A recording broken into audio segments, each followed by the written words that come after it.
Hello everyone, Allison from Spirit Maven here again, and I'm going to show you a simple way to make a crystal grid using the Angels of the Zodiac method to amplify your new moon in Taurus intentions. Now, many of you may not realize, but each phase of the moon has a particular ruler, and that every zodiac degree has a specific interdimensional messenger, um, whom I like to call the angels of the zodiac. Each of these angelics have particular stones that are associated with them, which takes a little bit of the guesswork out of choosing particular crystals for when you make a grid. Now, in this case, for the Taurus new moon at 28 degrees, 25 minutes, we have the period ruler of Archangel Gabriel, and he comes in to give us new information and opportunities. We have then the phase angel, who is Ahaya, and she, sort of gives the idea of inner harmony, renewal of energy, and spirit connection as well as organization. And then we have the Taurus 29-degree zodiac angel. If you notice that we've gone up a degree, from the 28 degrees, because anytime that we have minutes that are above the degree, we move up to the next degree. We have the angelic Hariel, and he really helps showcase your personal talents and projects, and can really help to manifest these projects. And there's the idea of fertility and creativity, and he's one to really ask for answers on any questions that you might have.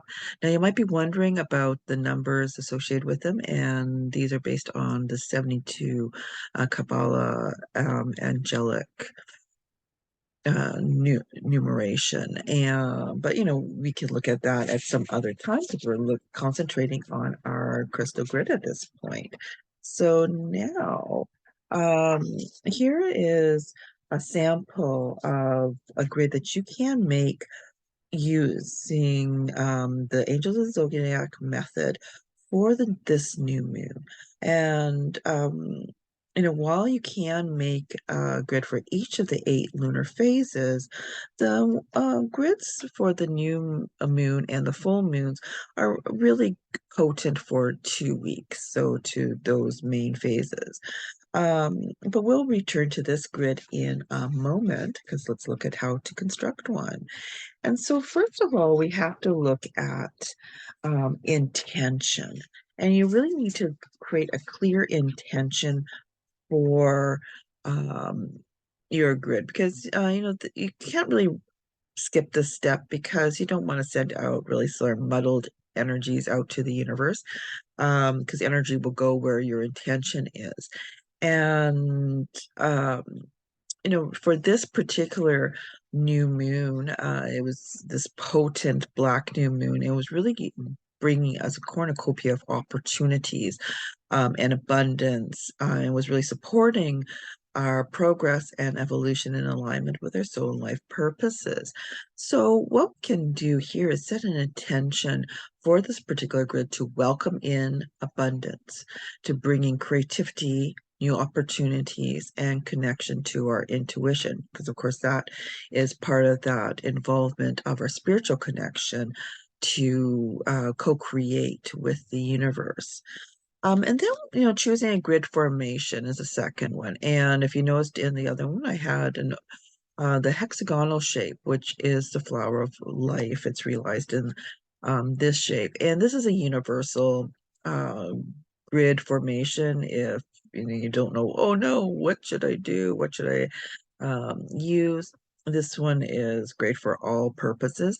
And I actually had it overlapped on Metatron's cube that comes out of the flower of life. And that was just my own preference. You can extend out, of course, of the um, flower of life formation when making a grid. So, here, this, again, complements our intention. And then we're selecting the main grid components and sort of looking at our center stone is always our largest stone. It, again, amplifies the energies and the intention and frequencies into the universe, and bringing into motion to manifest a clear desires for our highest good. Now, I used a raw um, celestite cluster. You can use a tower or a sphere, whatever you're really called to use. In this case, I use the celestite. And then we have the surrounding stones that will, complement uh, these particular angelics and the intentions. So here, again, we had used the raw celestite, that was providing support as we accept our unique gifts, express them to the world, and sort of incorporate them in our daily lives, to welcome in that abundance as we go forth, and new opportunities as well.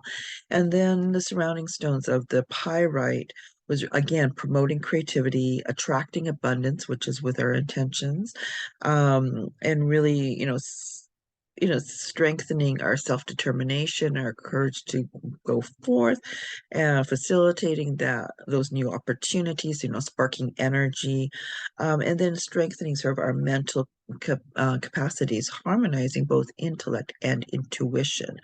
When we are being creative. The aquamarine really, brought in that flow to facilitate active manifestation and inspiration. We had the green aventurine as well, that really, again, inspires creativity, motivation, decision making, and bringing that empowerment and self-confidence. And again, like the pyrite, really harmonizes the intellectual and emotional bodies, and also encourages really the communication with our spiritual guides and our interdimensional friends. So again, doing that co-creation. Also had the moonstone there to again activate our intuition and um, strengthen our abilities to see, interpret symbols, and the invisible and the synchronicities, just to again help us see those new opportunities that are available to us to welcome in the abundance. And then lastly, so using Amazonite, which again combines that intellect and intuition, and filters any of that sort of electromagnetic or neuro fog that we can get when we're um, beginning a new project. And so it provides that clarity, and just again facilitates the clear expression of the self and the hidden. So again, bringing in those ideas and to facilitate those out. Pardon me. Yeah. So then, when we're um, looking at having put these, then place them using your guidance on the grid, and we'll go back to that in a second. We really need to activate it, and you can, if you wish, look at the grid that I have created, because it has been activated, and you can use that too for your intentions.